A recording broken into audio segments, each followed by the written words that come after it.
The courtroom was hushed, the kind of silence that pressed against Alina's chest and made it hard to breathe. She stood there, her hands twisting nervously around the strap of her faded brown handbag, the only thing she had brought with her. The judge sat high above on the wooden bench, robes flowing like a curtain of authority, while the millionaire's legal team crowded the opposite table. They were polished, confident, their sleek suits glinting under the fluorescent lights. Elena could feel their eyes on her, cold and sharp, dissecting her every movement as if she were already guilty. Her stomach churned. She had been a maid all her life, working in grand houses where marble floors echoed with footsteps that never belonged to her.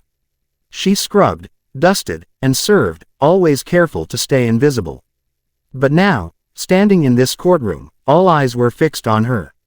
Whispers rippled from the gallery where strangers sat, curious onlookers who had come to watch the trial of a poor maid accused of stealing from a millionaire. "She looks nervous," one whispered. "Of course she stole. Look at her clothes," another murmured. The words cut her, even though she pretended not to hear.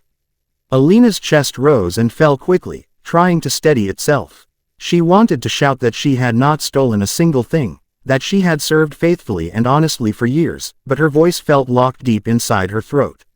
Instead, she swallowed hard, forcing herself to keep her head up. Her employer, the man who had once given her work and praised her diligence, sat at the other side, lips curled in disdain. He had arrived in a tailored suit, his hair slicked back, his presence commanding as if wealth itself gave him the right to condemn. The lawyer beside him rose, buttoning his coat with a deliberate calmness that seemed rehearsed.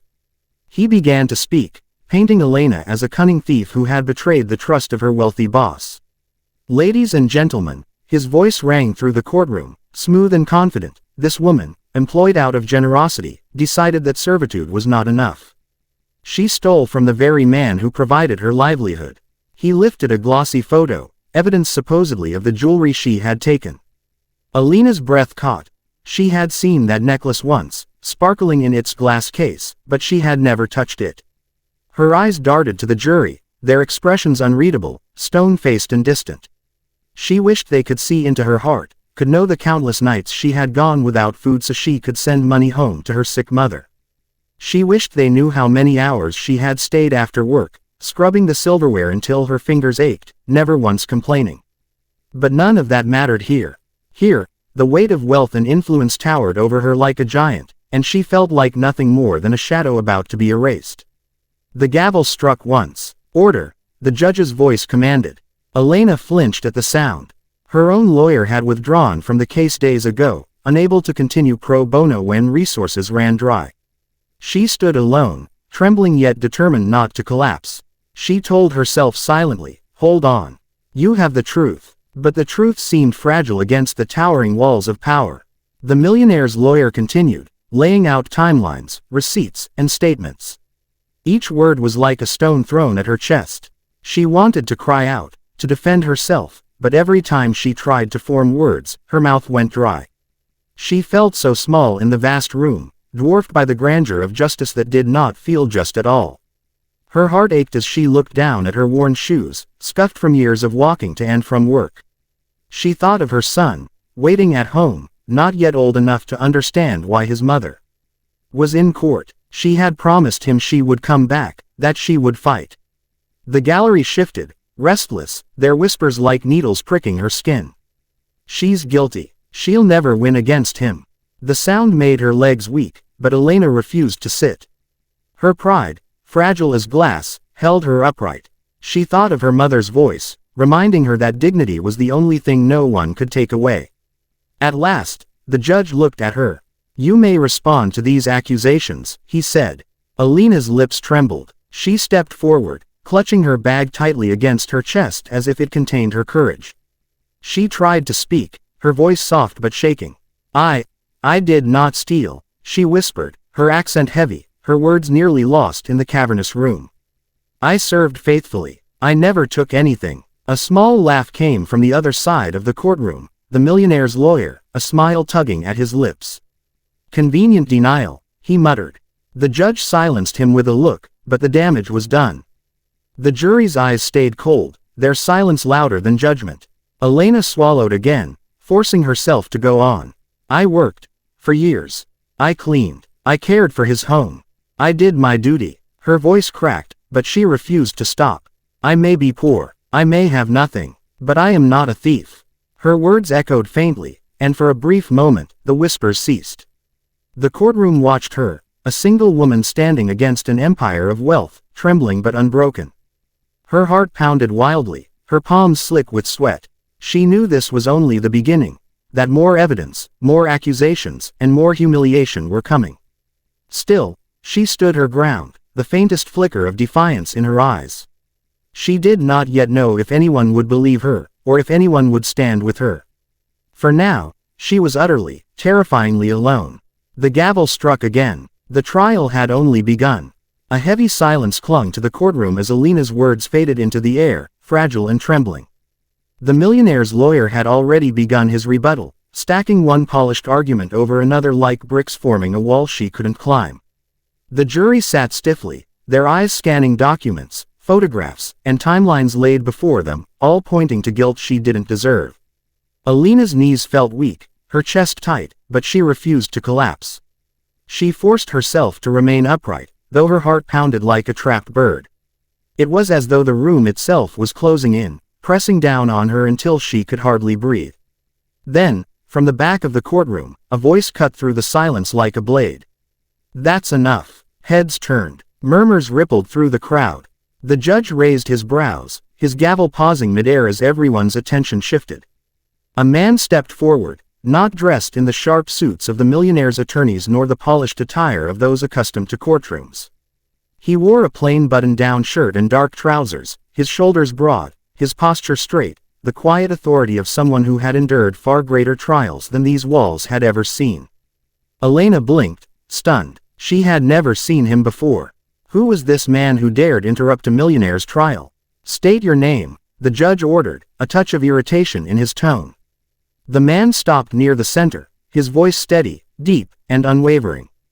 "Daniel Carter, former U.S. Navy SEAL, single father, and someone who can no longer watch this woman stand alone against lies." The courtroom gasped. The millionaire's lawyer frowned, clearly annoyed by the intrusion. "Your Honor, this man has no standing in this trial. He cannot." But Daniel didn't flinch. "I have standing," he said firmly, locking eyes with the judge. "Because I have the evidence you've all been overlooking." Alina's breath caught. Evidence. Her hands trembled as hope sparked faintly in her chest. She studied him carefully. His face was calm but serious, his jawline hardened by years of discipline.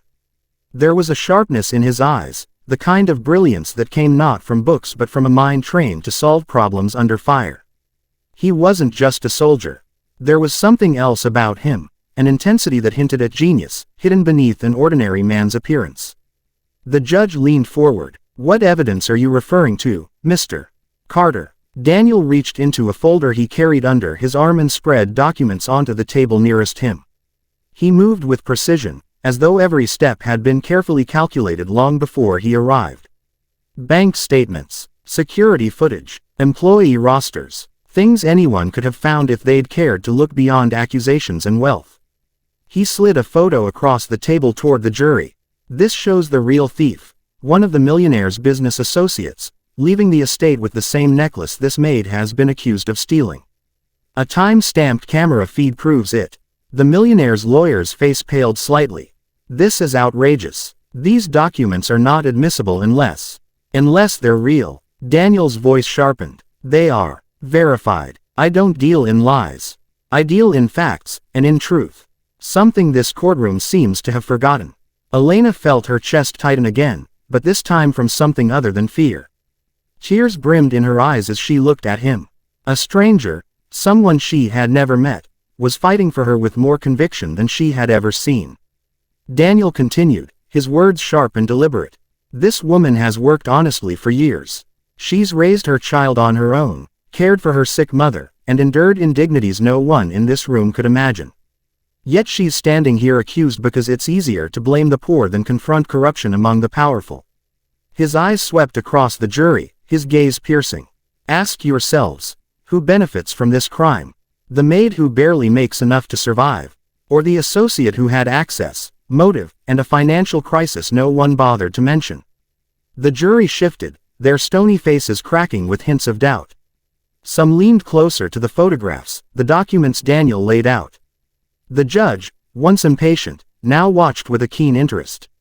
The gallery erupted in whispers again, this time tinged with disbelief rather than condemnation. The millionaire himself shifted uncomfortably in his seat, his eyes narrowing at Daniel. "Who do you think you are?" he demanded. Daniel's gaze locked on him, unwavering. "I'm someone who doesn't let bullies win." The words carried weight, echoing in the silent seconds that followed.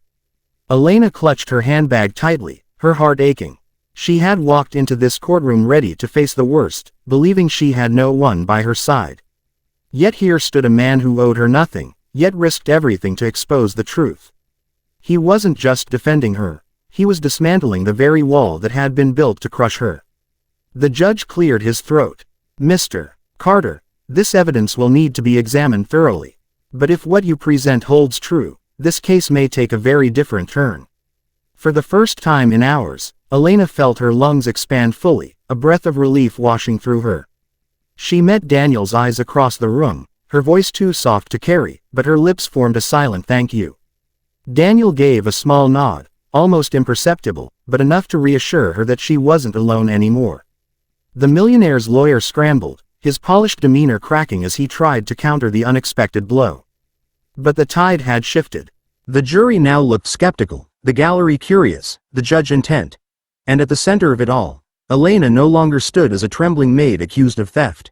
She stood as a woman whose truth was finally being heard, because one hidden genius had chosen to speak out. The gavel struck, signaling a pause in the proceedings, but the echoes carried a new weight. The fight wasn't over, but the battle had changed. And for the first time since this nightmare began, Elena allowed herself to believe she might win.